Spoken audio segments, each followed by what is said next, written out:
Bonjour, merci de nous rejoindre ici à Tech Fest. Ça fonctionne divinement bien, il y a du monde partout, c'est formidable, c'est vraiment un festival, le festival de l'innovation. Et c'est aussi un moment où on parle d'efficience énergétique. Et pour cela, je reçois Gaël Tézé. Gaël Tézé qui est directeur efficience énergétique pour Renault Group. Vous m'avez bien entendu, pour Renault Group, oui, la marque automobile. Bonjour Gaël. Bonjour. Alors, efficience énergétique, on en entend parler un peu partout, mais c'est quoi l'efficience énergétique pour vous, industriel mondial? Bonne question. L'efficience énergétique, en fait, pour nous, c'est un mélange de trois choses. C'est de l'humain, c'est de la technique, et maintenant, c'est aussi du digital. L'humain, c'est vraiment la force de notre réseau. Voilà, on a un réseau de pilotes énergétiques sur l'ensemble de nos sites. C'est des hommes et des femmes qui s'engagent, qui transversalisent des bonnes pratiques. Le tout s'appuie sur un référentiel commun. On manage l'énergie de la même façon dans tous les sites Renault. Voilà, c'est un peu inspiré de l'ISO 50001 avec un peu de chasse au gaspillage. Et voilà, c'est ça que j'appelle l'humain. La partie technique, c'est ce qui nous sert à cranter la performance. C'est-à-dire on ne peut pas tout faire avec du management. On a besoin aussi de faire évoluer nos process, nos processus, nos infrastructures. Donc on travaille avec chacune des usines pour trouver quelles sont les bonnes briques techniques à déployer. On les accompagne dans le financement et dans le déploiement. Et on a aussi tout un travail avec les métiers process, avec l'expertise, pour inventer les briques de demain. C'est vraiment ce travail-là. Et le dernier point dont je parlais, c'est vraiment le digital. C'est un des nouveaux points très importants. C'est ce qui nous permet d'accélérer. Et c'est surtout ce qui, pour moi, va garantir la performance sur les 5-10 ans qui arrivent. C'est-à-dire que, je m'explique, l'humain, on commence à avoir un bon niveau de maturité. On a tiré énormément de perfs sur les dernières années avec l'humain. On a un bon niveau de maturité sur le management. Sur les actions techniques, on commence à arriver au bout un peu de la liste des actions avec des très bonnes rentabilités. Par contre, on voit que dans le digital, on a un vrai vivier de performance à aller chercher. Voilà, avec le monitoring, le pilotage de nos consommations à des mailles de plus en plus fines. L'IA, on voit qu'on peut aller aller très loin dans le prédictif, dans l'analyse de nos consommations, des surconsommations, des anomalies. Donc c'est vraiment un game changer pour la suite. Ouais. Je précise que quand vous parlez d'usine, je redis que vous êtes un groupe mondial, donc les usines Renault, c'est sur toute la planète.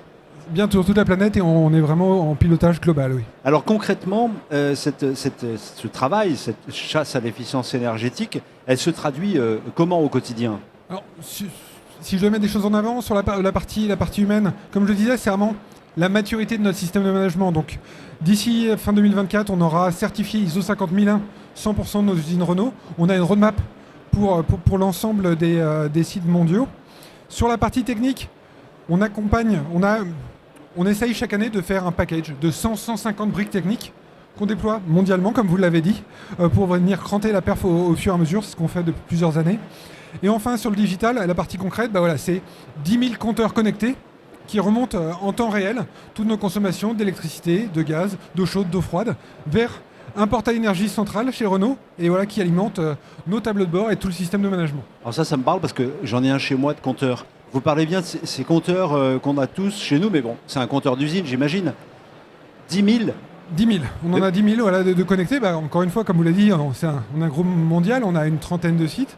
Mais lorsqu'on veut suivre à la bonne maille la consommation énergétique, oui, ça fait sur l'eau, l'air comprimé, l'eau chaude, l'eau froide, ça fait beaucoup de compteurs.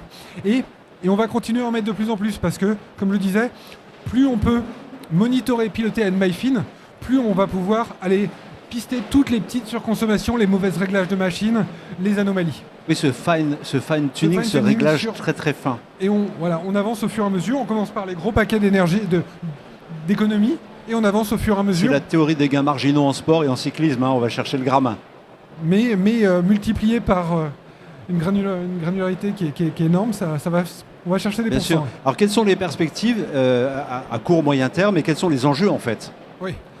Alors la perspective sur l'efficience énergétique, c'est la roadmap qu'on a, nous, de réduction. On a une roadmap de moins 30% sur la consommation qu'on fait pour produire un véhicule entre 2021 et 2025. Donc quelque chose d'assez agressif. On est en trajectoire, fin 2023, on était à moins 20%. Donc si je ramène à notre production, c'est comme si on avait effacé la consommation de 2 usines complètes en 3 ans. Donc il nous reste encore un peu de chemin à faire, d'où l'importance du digital. Et l'enjeu, par rapport à la question de l'enjeu en fait il est double. Il y a un enjeu économique et un enjeu de décarbo. L'enjeu économique, il se comprend très bien. Hein. Voilà, tout le monde, vous avez un compteur à la maison et vous voyez très bien vos factures. Il est d'autant plus crucial dans un environnement où les prix peuvent varier énormément. On l'a vu l'année dernière, en quelques semaines, on a fait un x5 sur le prix de l'électricité et du gaz. Donc c'est vraiment crucial. Ensuite, l'enjeu sur la décarbonation, il est vraiment stratégique. Il est d'une part mécanique. Moins je consomme, moins j'émets de CO2. Ça, c'est mathématique. Et après, quand je dis qu'il est stratégique, c'est si en amont, on fait bien tout le travail de baisse de nos consommations, quelque part, on peut vraiment optimiser le dimensionnement de nos solutions de décarbonation, biomasse, biométhane, géothermie, et donc baisser les coûts de la décarbo.